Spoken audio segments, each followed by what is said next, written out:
Finalizaremos con esta entrega el abordaje al tercer capítulo de Matemáticas Existenciales dentro del tema general de la función biológica de las ciencias, en el que nos hemos dedicado a establecer una secuencia ordenada de los signos y símbolos algebraicos, proponiéndonos con ello realizar una reflexión y planteamiento de observación más amplio y profundo sobre los mismos, teniendo en cuenta su notación posicional, que recordemos, es la ley del orden sucesivo que sustentan las operaciones y las secuencias matemáticas.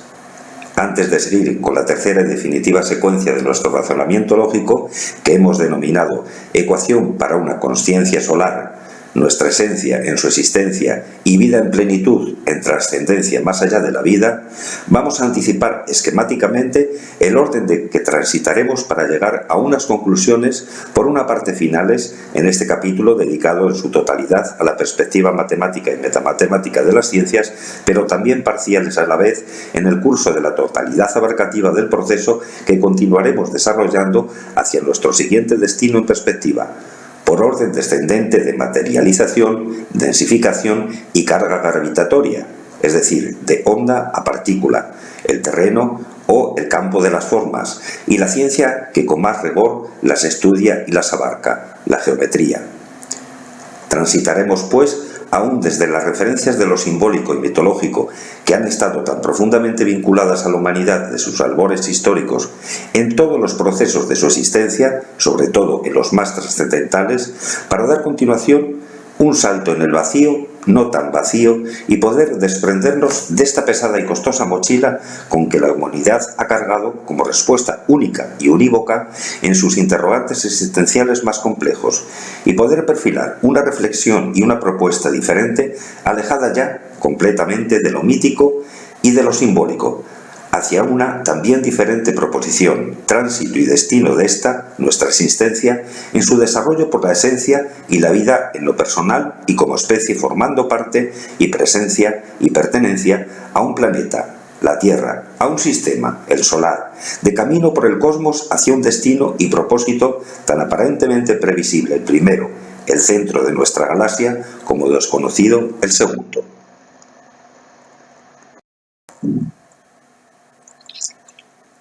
Aprovecharemos este momento del proceso para contestar algunas de las preguntas que nos habéis formulado respecto a las imágenes que utilizábamos en la portada de nuestro anterior vídeo, donde aparecen la del Cristo crucificado junto a la del hombre de Vitruvio de Miguel Ángel, que nos sirvieron para ilustrar esa otra secuencia anterior que llamábamos secuencia para la vida y la muerte, pasando a desarrollar un poco más este criterio de la elección. Los dos personajes elegidos, humanistas, por lo que ambos tienen que ver, representan y significan respecto al concepto humano y humanidad, el Cristo y el hombre de Vitruvio, son dos ejemplos que mantienen entre ellos varias y claras analogías, por lo que representan cada uno respecto al conflicto de la existencia y de la trascendencia última, la muerte, que nosotros sinonímicamente habíamos considerado como acción o estado perteneciente al término o signo de la división. ¿Qué sentido tendría esta y si habría una continuidad después de la misma? Resurrección en el primer caso o renacimiento en el segundo caso de nuestro ejemplo. Vamos a observar con mayor detenimiento precisamente esta misma imagen, pero a tamaño completo. Por un lado tenemos a la izquierda al Cristo crucificado y yacente, cuyos brazos están soportados por la parte horizontal de la cruz, y sus pies clavados estarían en la parte vertical de la cruz. Tendríamos entonces al símbolo negativo y al símbolo positivo a la vez. A su derecha, el hombre de Vitruvio mantiene los brazos también en la misma posición y los pies conjuntamente en la misma posición que el Cristo, es decir, estaría significando, aunque no tenga el soporte de la cruz, el signo negativo y el signo positivo. Pero en el caso del hombre de Vitruvio, eleva los brazos y abre las piernas.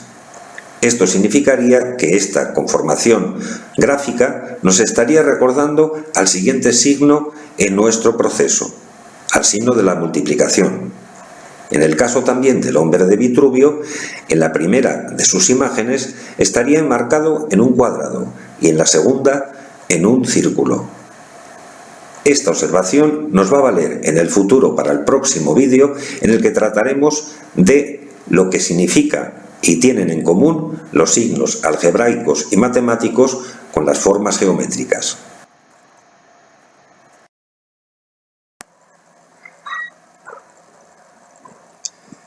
Cabría en este momento detenernos en observar con mayor profundidad y precisión sobre el sentido de lo que pudiera consistir el fenómeno que denominamos comúnmente muerte biológica y su tan especial fisiología en ese curso extraordinario de acontecimientos. En la misma, aparentemente, todo cambia y se transforma. Se separan, dividen, o mejor dicho, siguiendo nuestro criterio y punto de vista anteriormente expresado sobre la división como una multiplicación inversa, se reconfiguran, reposicionan o redistribuyen todos los componentes que formaban la totalidad de un cuerpo o identidad particular, tanto los pertenecientes a su composición o estructura más física y gravitatoria, la función partícula, de los que formaban parte de su configuración o estructura energética y menos gravitatoria, la función onda, y más si añadimos aún un tercer elemento de la configuración, el ánima, el alma o el espíritu, la consciencia o la esencia primordial, que también formarían de alguna manera parte de esa estructura o función onda de la partícula, pero a mucha mayor velocidad, que continuaría como una información en trascendencia de esa existencia. Por lo tanto, estaríamos ante una multiplicación inversa de fenómenos y factores diferentes que convergerían en un mismo acto. Los elementos de la estructura física que cambian, se transforman y se devuelven a la Tierra para ser reutilizados por otros organismos en su supervivencia, principalmente como nutrientes o constituyentes de sus soportes vitales, reciclaje biológico, ecológico y sentido de la sostenibilidad de la muerte. Los elementos provenientes de la estructura energética y dinámica, que también cambian y se transforman, la energía no se crea ni se destruye, ni se pierde, solo se transforma, es decir, pasa de una forma partícula a otra forma partícula como transferencia dinámica de onda electromagnética, reciclaje energético y una vez más sentido de ecosostenibilidad de la muerte. Y los elementos de la estructura de conciencia que se transmutan en la información esencial o esencia, formando parte de la información que contiene y conllevan los rayos de luz estelares a través del universo en su recorrido por la Vía Láctea, nuestra galaxia particular, para ser toda esta información volcada en su mismo centro. Para tratar de no dejar hilos sueltos en esta última posibilidad que hemos planteado, alejada de toda concepción mística, mitológica y mistérica, y únicamente probiológica, lógica, cósmica y universal, de esa información que transporta la configuración esencial de cada ser y su rayo, cada ser vivo original de nuestro planeta, como lo es en cualquier esencia, estaría presente toda esa información plenamente actualizada de ese ser en su curso por la existencia y la vida, como partícula y como onda, pero ahora formado y formando parte de una onda transporte muy superior, en proporciones cualitativas, inclusivas y convergentes inimaginables, que resultan ser y contener cada rayo expresión de luz de nuestra estrella solar.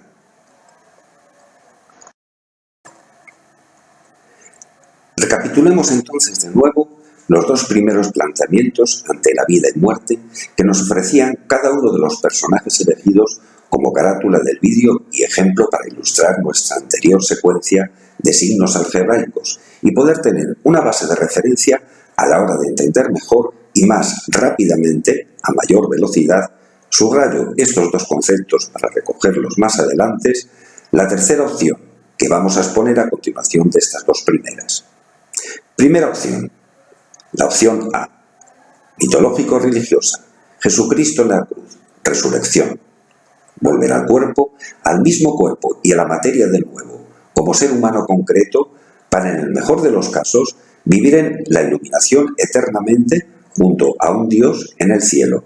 Eso sí, después de haber superado, como premio, satisfactoriamente un juicio final, o por el contrario, haberlo no superado, castigo.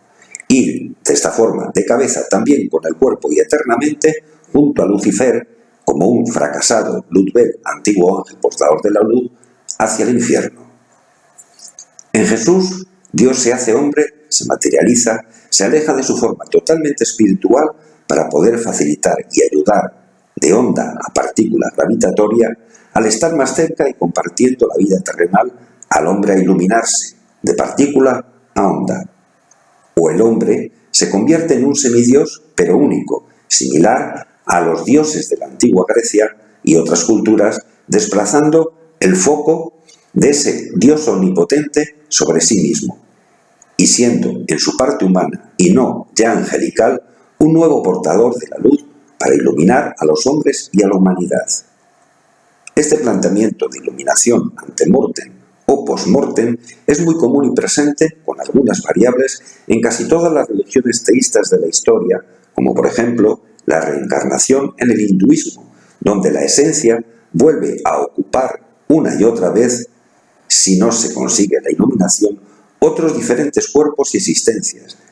En este caso, no el propio humano, sino de cualquier otro ser vivo, hasta que llega por fin, reencarnación tras reencarnación, a la perfección y la iluminación final.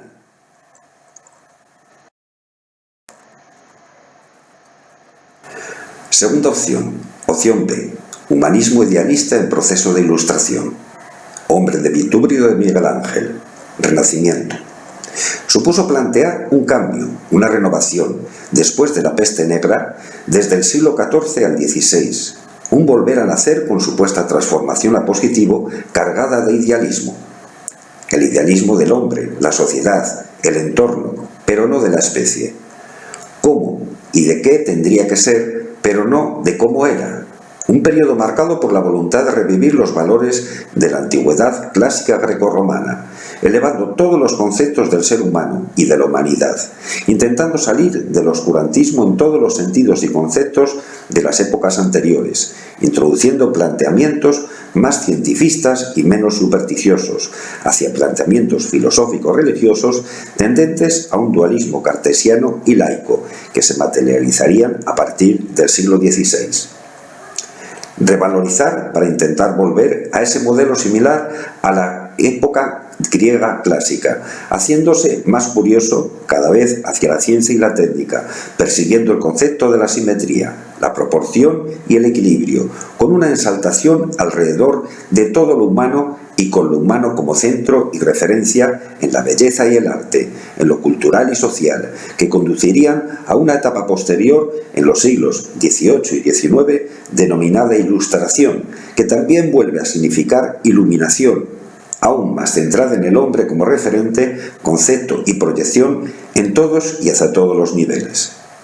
El hombre de Vitruvio representa el ideal del hombre, la más alta perfección matemático, geométrica y simétrica reflejadas en él, anteponiéndose como foco de atención y alejándose de alguna manera ya más de ese Dios y de los dioses, o incluyéndose en su círculo más cercano y estrecho de perfección, convirtiéndose en centro, antropocentro de todo, ilustrado y a estas alturas iluminador más que solo iluminado.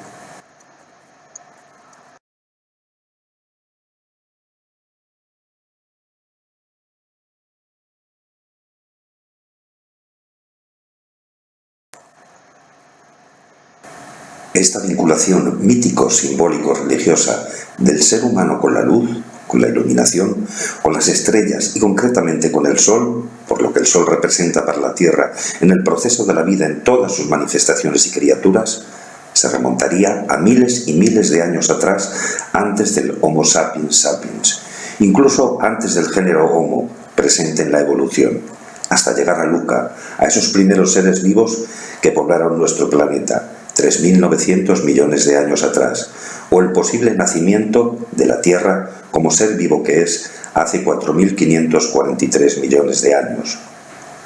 Adentrarnos en el simbolismo del sol en las culturas antiguas es descubrir una forma sagrada de ver la naturaleza y los conocimientos profundos que encierra. Sin embargo, estas costumbres, por lo menos en Occidente, se han perdido, y han perdido ese carácter profundo y sagrado que tuvieron en la antigüedad y que les dieron ese origen.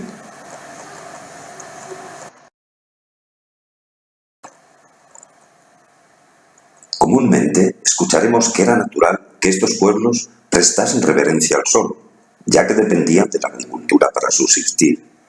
Así, por no poseer conocimientos científicos, creían que era un dios que les otorgaría o no la dicha y la abundancia. Una de las verdades que compartimos con estos pueblos antiguos es la que el sol es la fuente de toda la vida, y de su existencia dependerá la nuestra. En Egipto, el sol representaba germinación, luz y calor. Esto hizo que las deidades solares fueran muy importantes.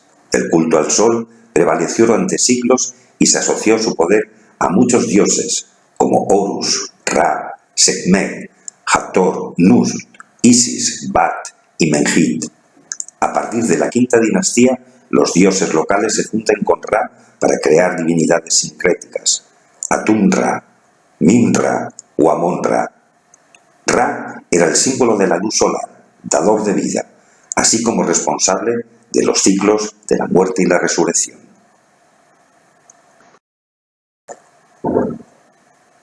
El dios sumerio del sol, Utu, que era al mismo tiempo dios de la justicia, jugó un importante papel en la zona mesopotámica durante la Edad del Bronce.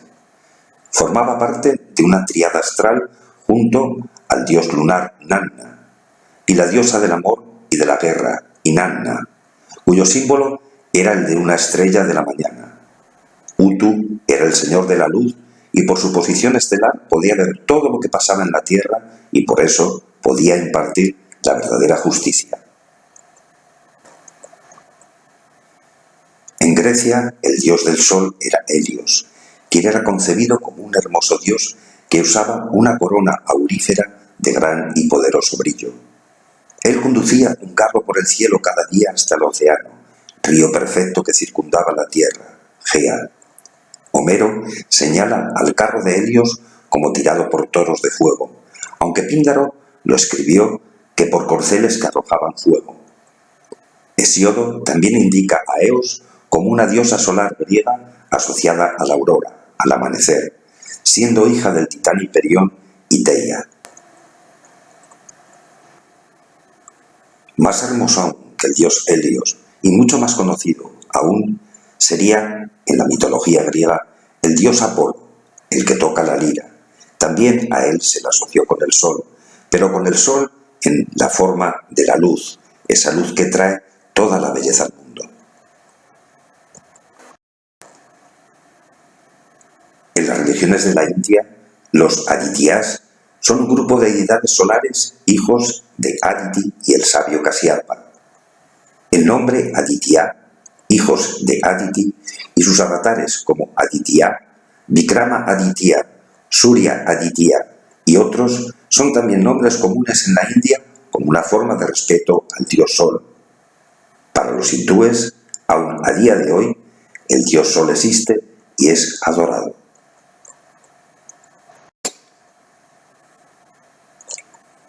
En la cultura japonesa, Amaterasu o Mikami o Amaterasu o Kami es la diosa del sol en el sintoísmo y antepasada de la familia imperial del Japón según dicha religión. También es conocida como Oiru Menomuchi no Kami. Su nombre significa diosa gloriosa que brilla en el cielo. Es una de las deidades sintoístas más importantes. El Kojiki la describe como la Megami de la que emana toda la luz y en numerosas ocasiones se hace alusión a ella como la Megami del sol por la calidez y la compasión por aquellos que la adoran. En Japón, la diosa del sol de la religión sintoísta, Amaterasu, es adorada como la deidad antepasado de la Casa Imperial de Japón y como deidad suprema de la nación del Japón. El gran santuario de Ise se ha creado para Amaterasu. Si nos fijamos en el interior de este gran santuario, cerca de la entrada se encuentran los caballos dedicados a la diosa del sol Amaterasu. Estos caballos no son ordinarios, sino que son los caballos que la Casa Imperial de Japón dedicó a la diosa del sol. Los caballos son vestidos y llevados a un lugar santo del santuario 3 veces al mes para que inclinen la cabeza hacia la diosa Amaterasu.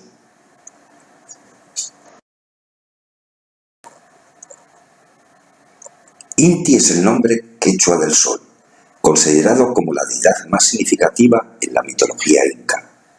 Los quechuas del imperio inca tenían al dios sol en el primer peldaño de escalafón celeste, con el nombre sagrado de Inti. Las culturas anteriores tenían como deidad suprema a Viracocha, una abreviatura del nombre completo del dios, que es por antonomasia la definición total de su poder supremo y omnímodo, puesto que este nombre no es sino la enumeración de sus poderes, supremo ser del agua, la tierra y el fuego, aunque más tarde fue evolucionando hacia una personalidad más compleja y universal que terminó por absorber a la misma divinidad. En Persia, Mitra era el dios solar, cuya adoración se difundió más tarde en la India y el Imperio Romano. Según el escritor belga Frank Cumont, en su estudio publicado a comienzos del siglo XX, el origen del mitraísmo se encuentra en la antigua Persia, en el actual Irán. La fecha en que se festeja la Natividad de Cristo, el 25 de diciembre, en el solsticio de invierno, coincide con la del día en que se conmemoraba el nacimiento de Mitra. Mitra, el dios del sol, de origen persa, que pasó a formar parte del Imperio Romano, en el que se conservan diversas esculturas, en su mayor parte del siglo III. Se le representa como un joven hombre con un gorro frigio matando con sus manos a un toro. Durante el Imperio Romano, el culto a Mitra se desarrolló como una religión mistérica y se organizaban en sociedades secretas exclusivamente masculinas de carácter esotérico e iniciático. Y llegamos en este breve recorrido por la mitología que adoraba el sol a la simbología cristiana, donde se identifica a Cristo con Helios y al círculo con la eternidad. Y precisamente siempre se le acompaña en cualquiera de sus manifestaciones, en cualquiera de las artes pictóricas o escultóricas, con un halo de luz en forma de círculo que rodea su cabeza, al igual que a la Virgen María, a los santos y a los ángeles.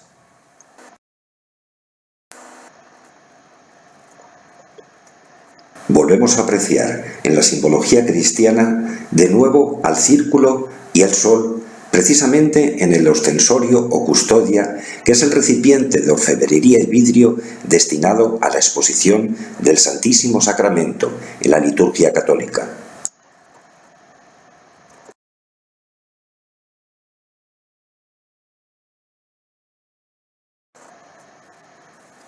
Además de fuente y alimento, de oxígeno y energía, y de ser la base de la industria, el sol influye directamente en los procesos biológicos de nuestro cuerpo y nuestra psique. Por ejemplo, el sol hace que produzcamos y fijemos la vitamina D, que es fundamental para que el cuerpo absorba el calcio. Es decir, que nuestro esqueleto, nuestro sostén, lo debemos al sol. También crecen las investigaciones sobre la influencia del sol directamente en nuestro metabolismo a través de la glándula pineal. Según estas investigaciones, la mayor o menor incidencia de luz solar influye en nuestro estado anímico, en nuestra capacidad de memoria y en otras muchas más funciones. Estos son apenas algunos ejemplos. La conclusión conocida es que toda la vida existe gracias a la energía enviada por el sol. Por lo tanto, no nos parecería extraño lo que dice el Rig Veda, antiquísimo libro sagrado en la India. Todo proviene de Surya, el dios sol.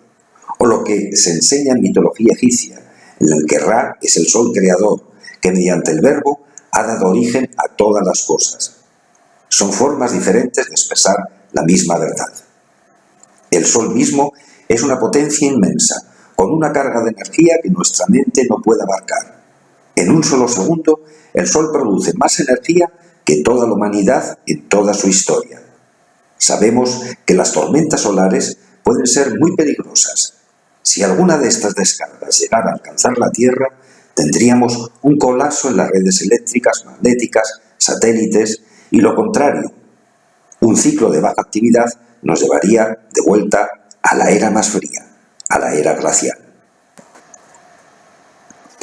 Sin embargo, parece ser que desde hace mucho el Sol viene dándonos energía de forma muy prudente y permitiendo nuestro desarrollo. Los astrofísicos apuntan que el Sol, entre todos los procesos que realiza, tarda aproximadamente 150.000 años en poder enviarnos una partícula de luz, un fotón.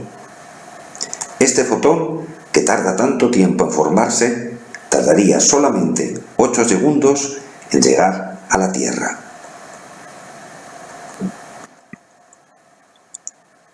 Y llegamos por fin a la luz solar. Para entender este fenómeno y lo que llegará y vendrá a significar en la estructura de nuestra ecuación final, vamos a revisar unos renglones de un libro de física de 1881, escrito por Enrique Serrano Fatigati, catedrático de Física y Química e ingeniero y naturalista español, donde se describe un curioso planteamiento teórico experimental sobre la generación del rayo de luz.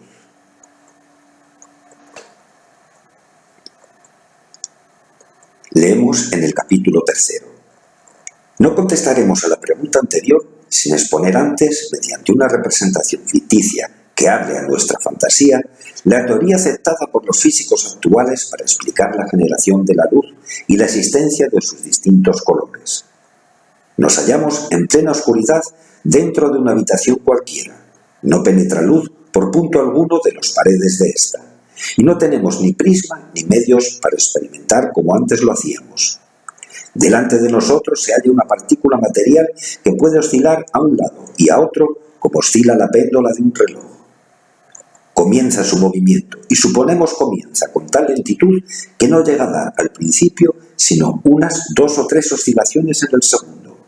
Mientras esto sucede, nada nos revela ni que allí existe semejante móvil, ni que hay un cuerpo grande o pequeño que cambia a cada instante de lugar. Poco a poco camina más deprisa. Su rapidez de marcha se triplica, cuadriplica, quintuplica y alcanza a ser lo suficientemente grande para que aquel recorra 16 veces en la unidad de tiempo la invariable trayectoria que traza en una y otra ocasión delante de nuestro cuerpo. Un sonido grave, apenas perceptible por su extrema gravedad, principia a herir el oído. Continúa su agitación en aumento y las impresiones que nosotros vamos recibiendo son cada vez más agudas. No hay medio ya de compararlas a las sensaciones que pudiera producir las cuerdas del contrabajo y el violonchelo, pulsadas al aire. Son semejantes a las notas que arrancaríamos del violín. Luego se excede este límite musical y concluye por no oírse nada cuando aquel péndulo singular da más de 72.000 oscilaciones en el mismo periodo de tiempo. Desde este instante reina ya siempre el silencio. El motor ignorado que le impulsa a un lado y a otro le comunica cada vez mayor cantidad de movimiento. Entre límites que nos son desconocidos, pero siempre superiores a los antes indicados, recibimos una primera impresión de calor. Siguen animándose sus oscilaciones y aumentando éstas, cruzando de una posición extrema a la otra con la velocidad de las que apenas podríamos darnos cuenta y llegando, cosa incomprensible, a pasar por una cualquiera de sus posiciones 4 millones de millones de veces en el corto espacio de un segundo. Entonces vemos luz por primera vez y el simple movimiento de la partícula irrumpe y rompe las tinieblas, haciendo aparecer ante nosotros el color rojo más oscuro que observamos en uno de los extremos del espectro. El número de oscilaciones se va haciendo todavía mayor en el mismo periodo de tiempo. Desaparece el rojo oscuro para ser sustituido primero por otros rojos cada vez más claros. Luego, tras el naranja, amarillo, verde y azul, hasta llegar al añil, a medida que las cifras que se expresa el indicado número de oscilaciones van siendo también mayores, y se llega al violeta claro, y en el último término al violeta oscuro del extremo opuesto del espectro, cuando pudieran contarse 6 millones de millones en este mismo espacio de un segundo, tomando siempre como unidad para contar el tiempo en esta clase de experimentos. Después imperan de nuevo la oscuridad, el silencio, la indiferencia para producir toda sensación. No llega calor hasta nuestro tacto, ni luz ante nuestros ojos, ni perciben sonido los oídos. ¿Es que es inconcebible movimiento con el que aquellos instantes pasa la partícula por sus distintas posiciones, no tiene virtualidad ni guarda energía para producir efecto alguno? A continuación vamos a observar un esquema de este rayo de luz solar concebido aproximadamente 100 años después de la experiencia que nos describía Enrique Serrano Fatigati en nuestra lectura anterior, en relación a la física moderna, descrito en la obra de Fritjof Capra, investigador y doctor en filosofía que ha escrito sobre la física actual y el misticismo oriental. Tomamos esta referencia de su libro El Tao de la Física, publicado en Inglaterra en 1975. En este gráfico podemos observar las variaciones del espectro electromagnético, es decir, la frecuencia de la luz solar emitida en forma de ondas, en ciclos por segundo, en hercios. Hay algo curioso, ¿no? Si empezamos por la parte más baja del espectro, estamos observando a la derecha, precisamente de este sector, o en la parte de abajo, estamos observando las ondas de radio que tienen una longitud de onda. A continuación, las ondas radar, seguirían las ondas de luz o el espectro lumínico. A continuación vendrían los rayos X, después los rayos gamma y al final los rayos cósmicos. Si observamos en la parte de arriba los ciclos en los que se mueve este elemento de espectro, tendríamos desde cero, como acordábamos en la partícula que se movía como una péndula de un reloj, partiendo de la inmovilidad del movimiento cero, estaríamos entrando en la frecuencia de ondas de radio AM a 10 elevado a la sexta. A continuación, estaríamos observando que un poco más, es decir, a mayor vibración, entrarían a formar parte los rayos de televisión, las ondas de televisión. Después, las ondas de FM, de radio. Pasamos a las ondas radar, que estarían dentro del campo de la vibración de 10 elevado a la décima potencia. En la 10 elevado a la doceava potencia entrarían a formar parte de la luz todavía invisible, los rayos infrarrojos. Esta característica es la que, de alguna manera, estaría connotando ese elemento que nos comentaba Enrique Serrano cuando hablaba del movimiento inicial, en el cual a cierto nivel de vibración, a cierto nivel de velocidad, empezaríamos a escuchar el sonido, desaparecería el sonido y a la altura de los rayos infrarrojos aproximadamente estaríamos viendo ya el elemento del calor. Luego comenzaría la luz visible alrededor de, o las ondas de luz alrededor de la 10 elevado a la 14. De la 10 elevado a la 14 a la 10 elevado a la 15 estaría lo que sería el espectro visible, es decir, lo que nosotros conocemos por los colores. De la 10 elevado a la 15 a la 16 estaría también uno de los colores que nosotros ya no vemos en el espectro visible, que es el ultravioleta, y a partir del 10 elevado al 16 hasta el 10 elevado a 19 estaría la frecuencia de los rayos X.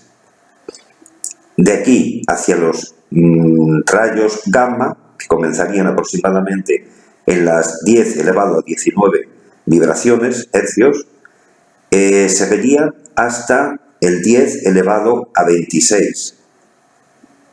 Y a partir, como hemos dicho al principio, del 10 elevado a 26 en adelante, 10 elevado a 28, 10 elevado incluso a 30 ciclos por segundo, estarían los rayos cósmicos. Es decir, que toda esta regleta de factores nos está diciendo algo más allá que los espectros diferentes donde la luz se manifiesta, la vibración y la energía solar. Y hay algo curioso que quería llamar la atención. Todos estos elementos son posibles de llevar una información a través de ellos. Esto lo vemos muy fácilmente cuando tenemos un receptor de ondas de radio o un receptor de ondas de televisión. Pues exactamente en el mismo patrón, todos los demás elementos son susceptibles de llevar una información a través de sus fotones a todos los puntos de referencia del universo. Y estarían también siendo elementos comunicadores entre las distintas estrellas para transferirse esta información y trasladarla a los confines del universo.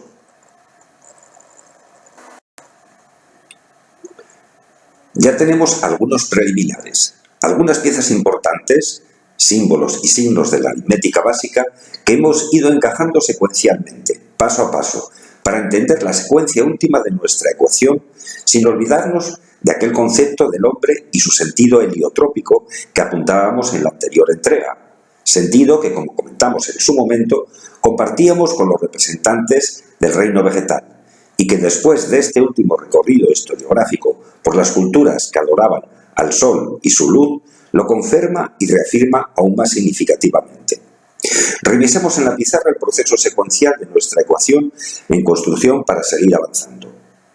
Vemos tres opciones. La opción A sería la opción en la cual nosotros habíamos partido, esa de las 4 reglas: sumar, restar, multiplicar y dividir. Y le habíamos añadido un quinto signo, el signo del igual. Y a continuación de esta hemos puesto un contundente no. ¿Por qué? Porque, como hemos ido describiendo y observando, puede inducir a error, a bloqueo y a destrucción en última instancia en el signo de la división.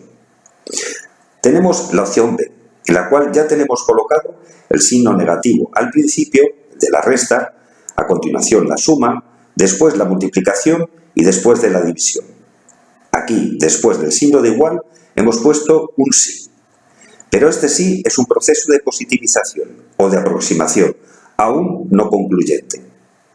Y añadimos la tercera y definitiva forma, la forma final, la C, la que según nuestros planteamientos y argumentaciones anteriores y las que a continuación expondremos encajaría mejor y estaría más acorde con una realidad natural, cósmica y de carácter universal, en y con todos los procesos en los que sabemos han intervenido desde el pasado más remoto y deducimos intervendrán en un futuro a muy largo plazo, donde aparece ya incluido y encajado el símbolo del asterisco.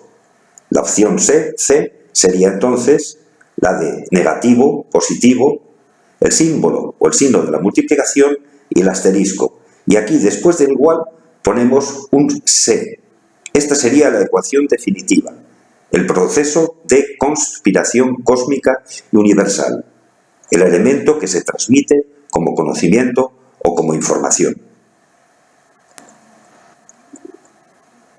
Para entender mejor el proceso de la evolución de esta última secuencia, volvamos a diferenciar su expresión de nuevo en las siglas A, B y C, donde hemos introducido o cambiado de forma lo que significaba la estructura y dinámica del signo negativo y positivo, como primer par o conjunto de la secuencia, adoptando una más coherente y también conjugativa en su equilibrio dinámico, a la vez que inclusiva, el símbolo del yin-yang, principio y máxima oriental por excelencia del que ya nos hemos ocupado anteriormente.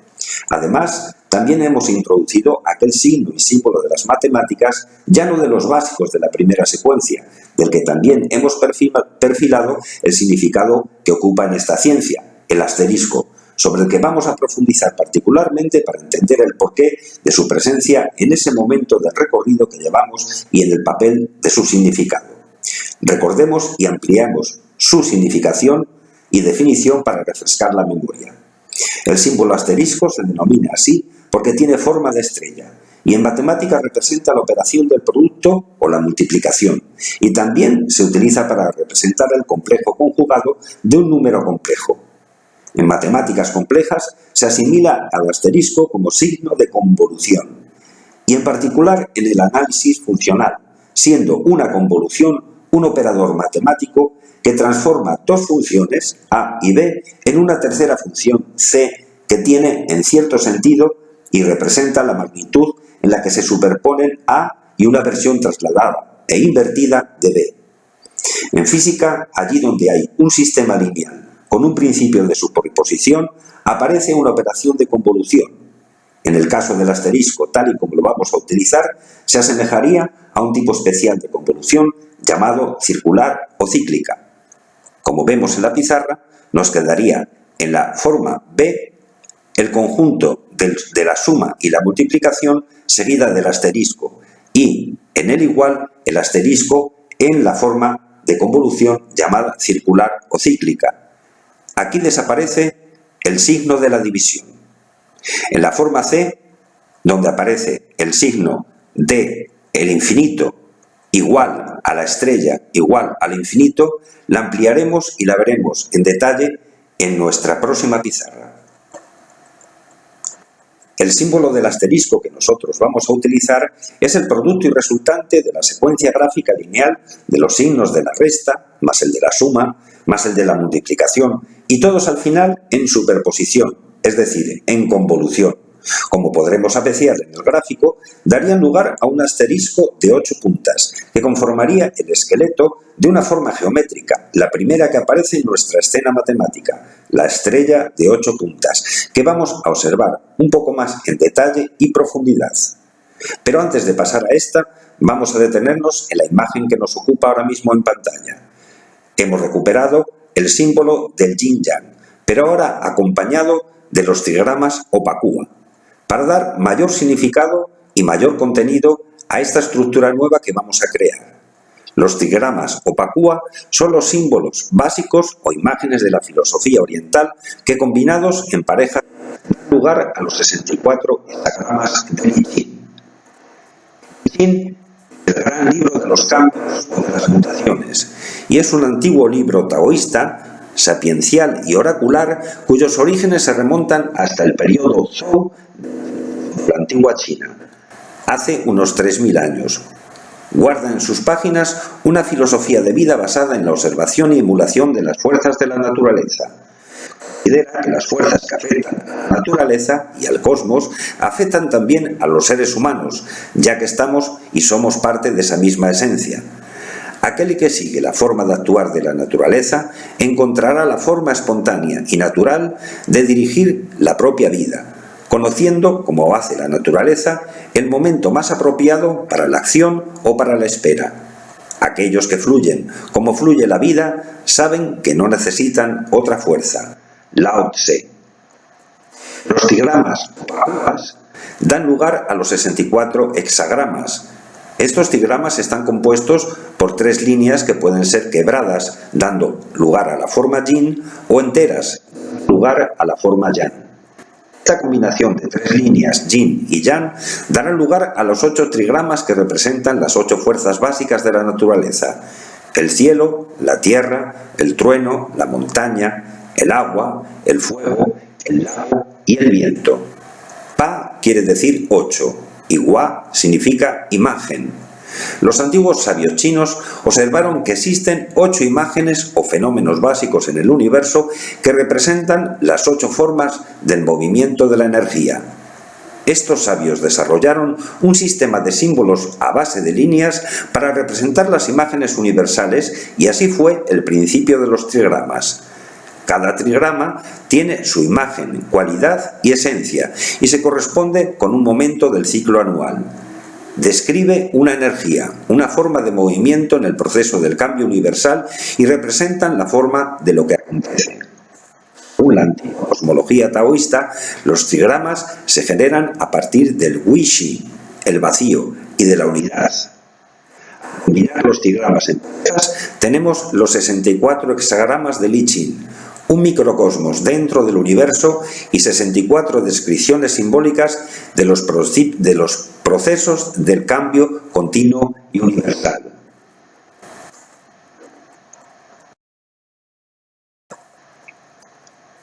La estrella de 8 puntas es una figura geométrica usada por varias culturas bajo distintos nombres y significados.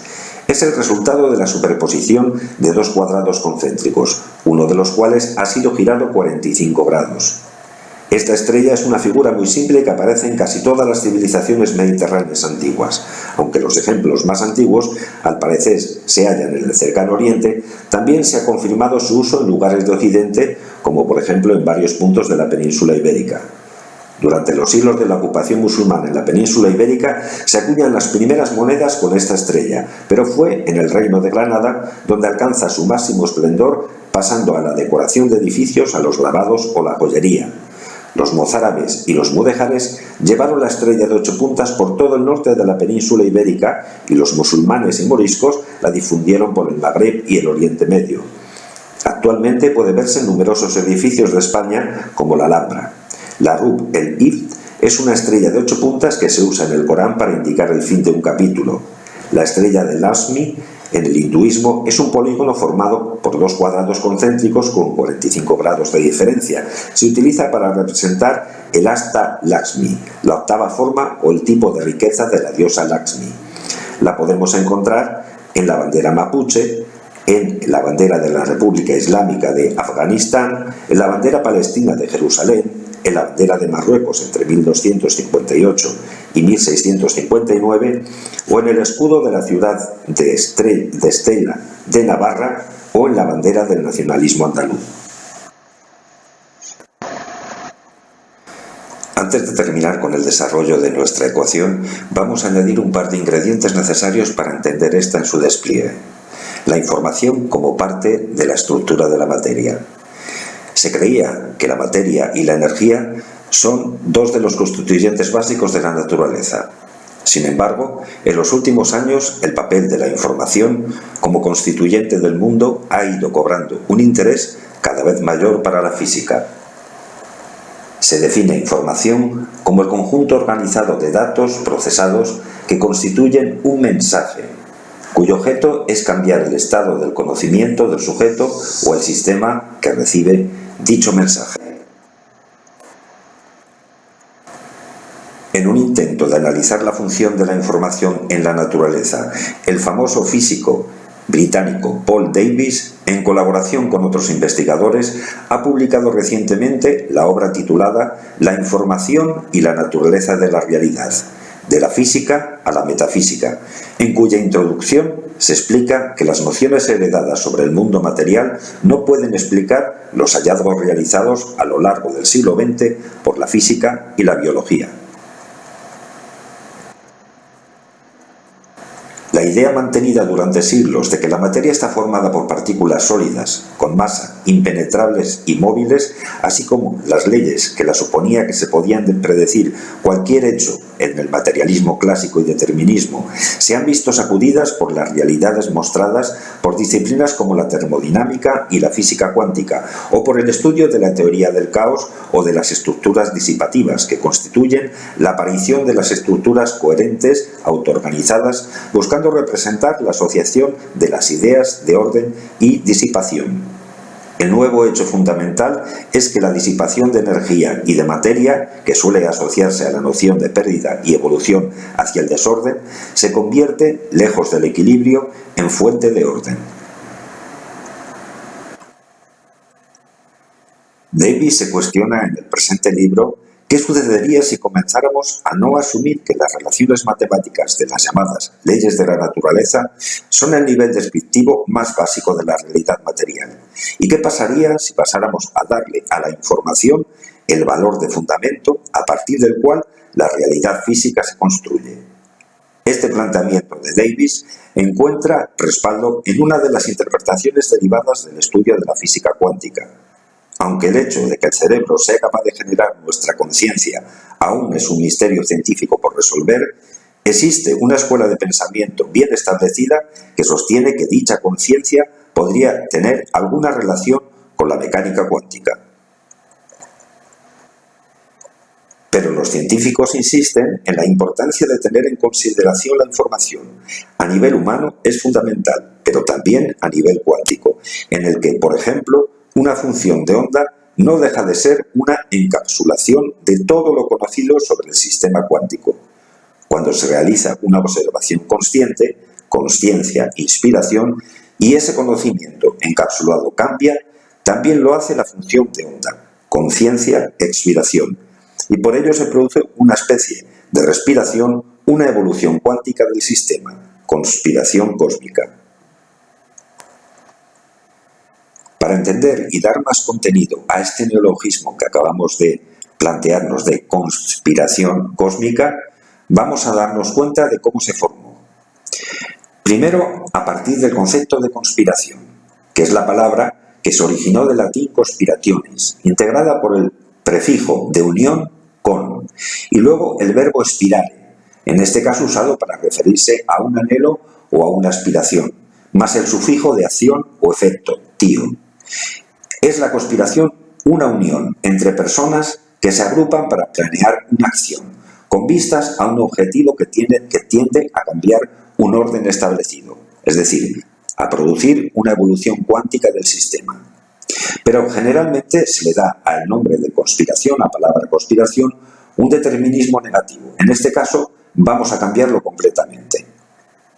Consciencia viene de constire, de conocer o saber, y con el prefijo de unión con sería compartir este saber o este ser junto a los demás o con todos los demás. Es un conocimiento compartido que en la parte que correspondería a lo no humano estaría formada por el genotipo y el fenotipo, es decir, la información, el paquete genético y la relación con la naturaleza. Esto nos uniría a todo el resto de los seres del planeta Tierra, que tienen también su distinto nivel de consciencia y de conciencia. Pero en el ser humano añadiríamos precisamente la epigenética, que nos daría la posibilidad de poder modificar a través del pensamiento este paquete genético, o mejor dicho, lo que es su puesta al día y su expresión.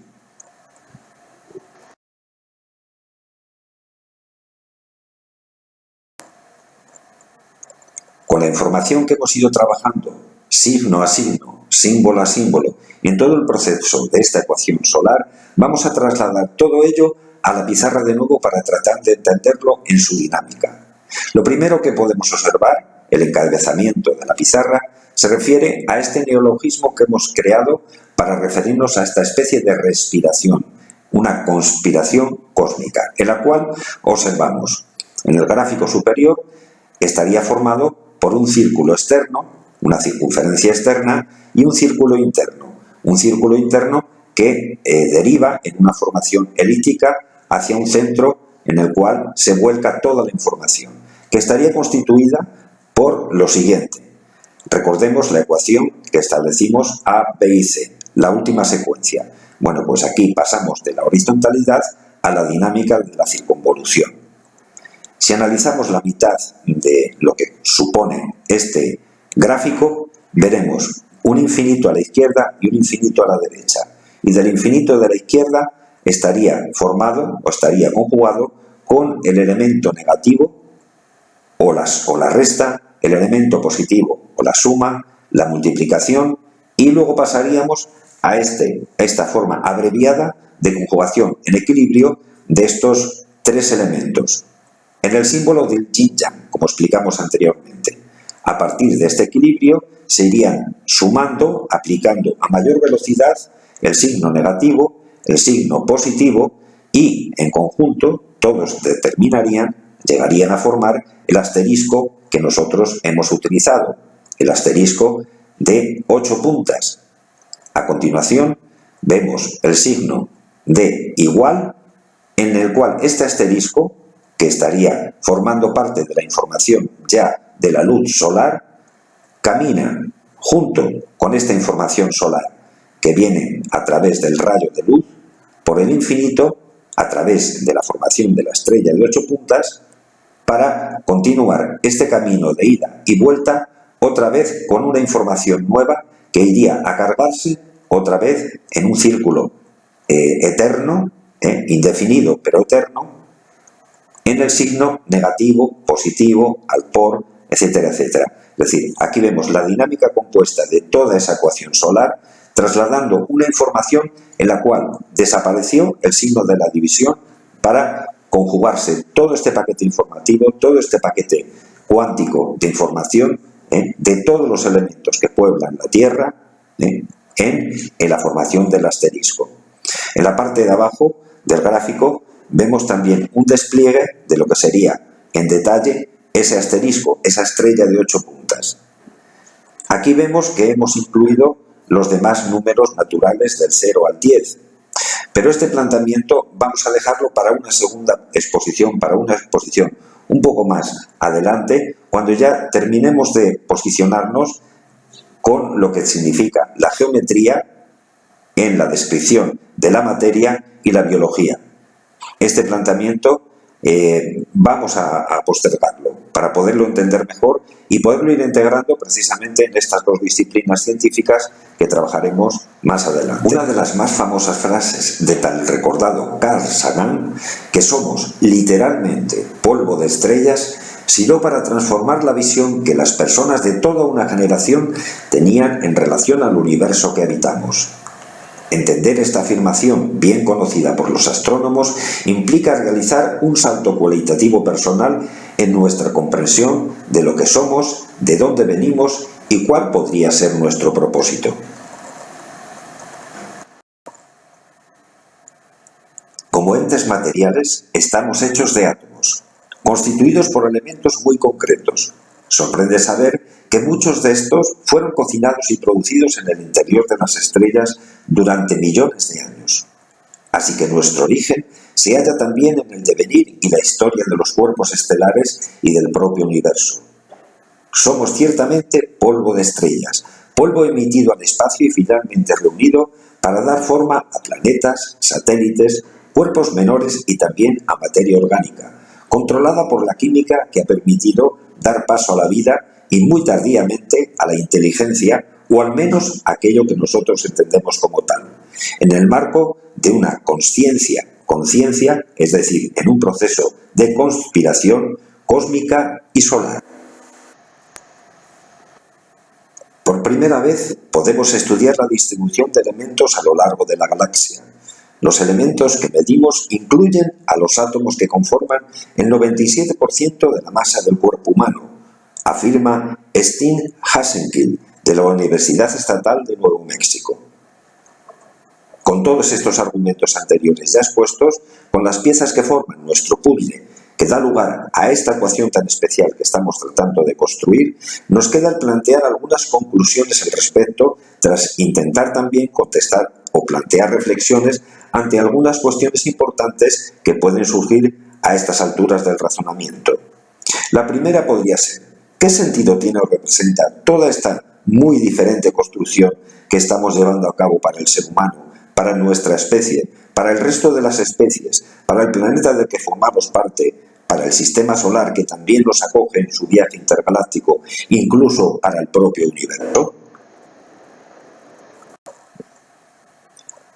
Por mucho que haya avanzado la ciencia o las ciencias, sobre todo a partir del salto cualitativo de los siglos XIX y XX en materia tecnológica, y haya alcanzado niveles de prospección impensables solamente 3 siglos atrás, seguimos sin dar respuesta a unas cuestiones que siguen desde hace milenios sin resolver, relativas a esas frases lapidarias que nos han ido acompañando en toda nuestra historia.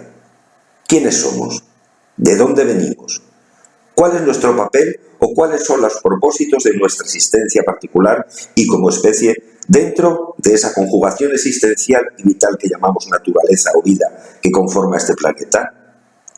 ¿De qué nos vale al respecto poder haber llegado a la Luna, rondar las proximidades de Marte, recibir información de la multitud de sondas que en nuestro nombre vagan por el espacio en busca de respuestas de otras formas de vida o existencia, si no tenemos nada clara la nuestra?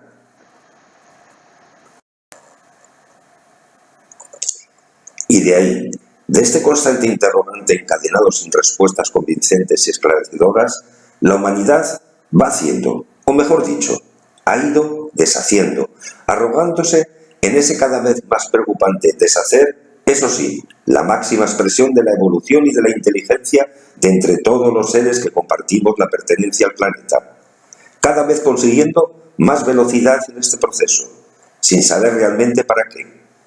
Pues no tenemos claro nuestro papel en esta trama y menos aún en el destino incierto que nos espera.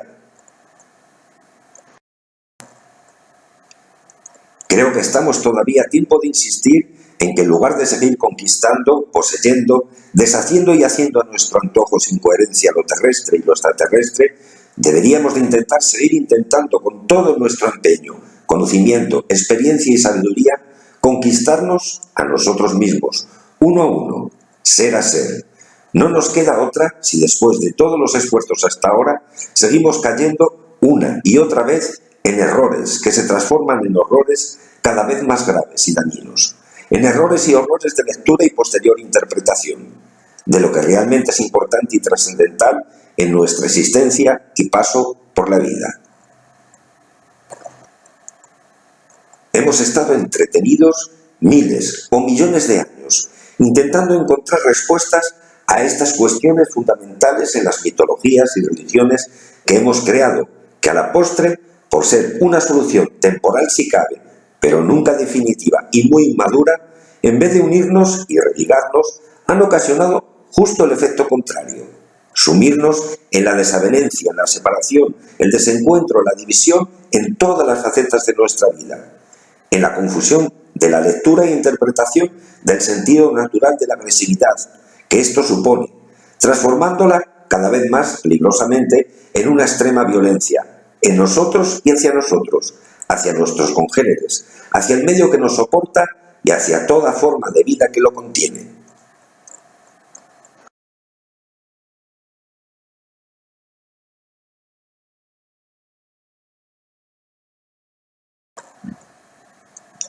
¿Cabría otra forma de lectura e interpretación a este desastre progresivo, del que a estas alturas rozamos ya los límites más perversos y que cada nuevo paso que damos en el mismo sentido perdemos aún más y nos alejamos de la posibilidad de retractarnos, abocándonos sin remedio en una distopía cada vez más inminente?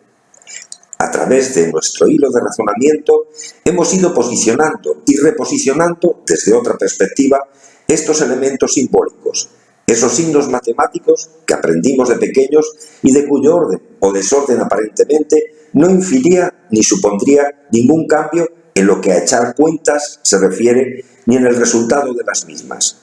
Pero te invito a que con otros ojos, con una mirada renovada, simplemente revises de nuevo toda la secuencia en movimiento, esa que hemos ido proponiendo paso a paso, fotograma a fotograma, y de la que estamos muy cerca ya de llegar en sus momentos finales, y que sin forzar una respuesta la deje surgir de forma natural a ese desarrollo. Entender de otra forma desde el principio los principios, sin miedo ni pereza a partir de cero, dándole otro sentido a esos errores aparentes defectos que aparecen y nos muestra la realidad. A cada paso aprendiendo a interpretarlos para poder obtener el mejor de los partidos, sin necesidad de dividir y dividirnos, de partir ni partirnos, de repartir, sino de compartir y compartirnos, siendo cada vez más y mejor conscientes de la oportunidad implícita hacia una coherencia que nos brindan.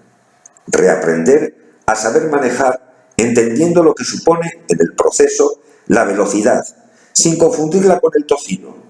Tecnología, prótesis, ediciones, progreso, consumo, que nos supone más al final que poner palos en las ruedas de un tránsito por la existencia y por la vida cada vez más veloz, sí, pero incierto y peligroso. Realmente es tan difícil entender, simplemente, si observamos de nuevo que somos parte y muy importante de un sistema de comunicación muy complejo, sofisticado e interactivo, pero simple a la vez, formando parte de un número incalculable de antenas que reciben y emiten constantemente información que se difunde y se comparte por todo el universo. Si al final del recorrido por esta primera etapa, de la mano de las matemáticas y de la metamatemática, como hemos podido ir comprobando paso a paso, resulta ser que somos polvo y producto de las estrellas, y no en sentido figurado o poético solamente, ¿no sería más fácil y mucho menos costoso en todos los sentidos conseguir ponernos a esa altura, aprovechando esa diferenciación en nuestra neurología y consciencia del resto, llevando a cabo el mismo propósito y responsabilidad que nos corresponde como humano y humanidad en este proceso? Sin necesidad de mitos o fantasías infantiles asociadas, sin parecer enfadados constantemente con nosotros, con los otros, con la naturaleza y con la vida misma que sustenta y es expresión misma del mismo planeta que habitamos. Hemos estado ya suficientemente tiempo jugando a ser dioses, inconscientemente, sin apenas contar con nuestros posibles potenciales, equivocándonos y no sabiendo rectificar por ese desconocimiento y arrogancia que nos caracteriza, oh humanos, lo más perfecto de la creación, pero siempre acompañados, por no saberlo conjugar, por un igual de enorme, ciego e hinchado ego, sumido en un también descomunal y resuelto complejo, degenerativo ya, de carencia, insatisfacción y aparentemente abandono.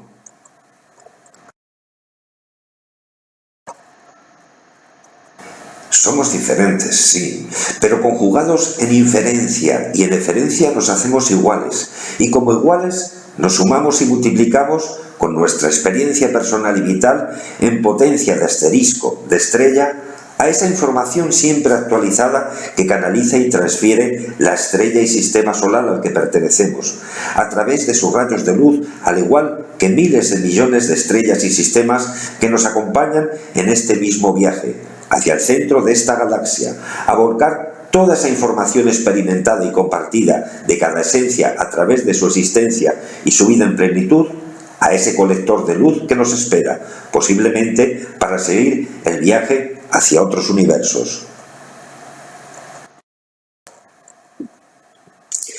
Y así, por fin iluminados de forma natural, podremos entender y posiblemente esbozar una sonrisa a todo este oscurantismo y oscuridad en el que hemos estado sumidos, perdiendo el tiempo que ahora queremos recuperar a toda prisa, aumentando escalofriantemente la velocidad, por no saber observar y observarnos, serena y sencillamente, en dónde estamos conjugando el verbo ser.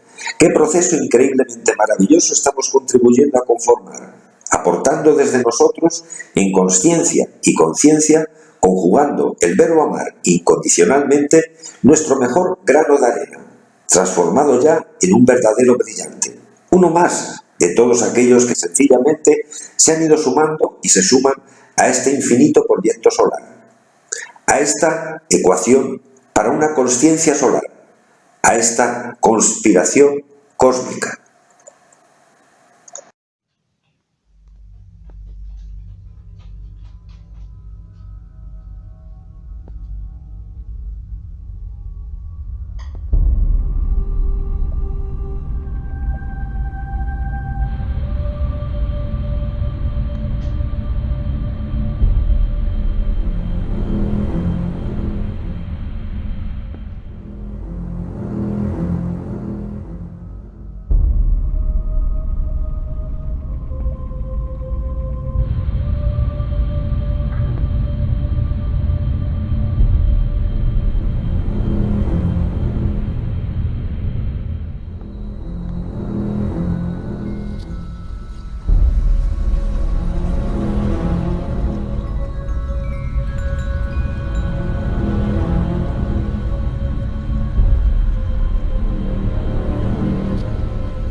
Pero aquí no termina todo.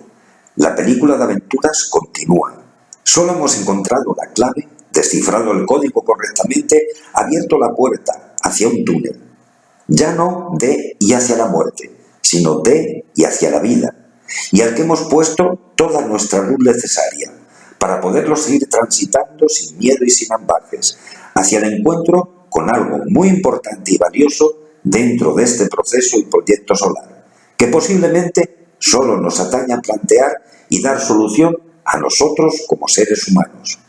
Nos volveremos a encontrar en breve, para juntos intentar seguir resolviendo este misterio, en la siguiente escena, en la cueva de las formas, la geometría.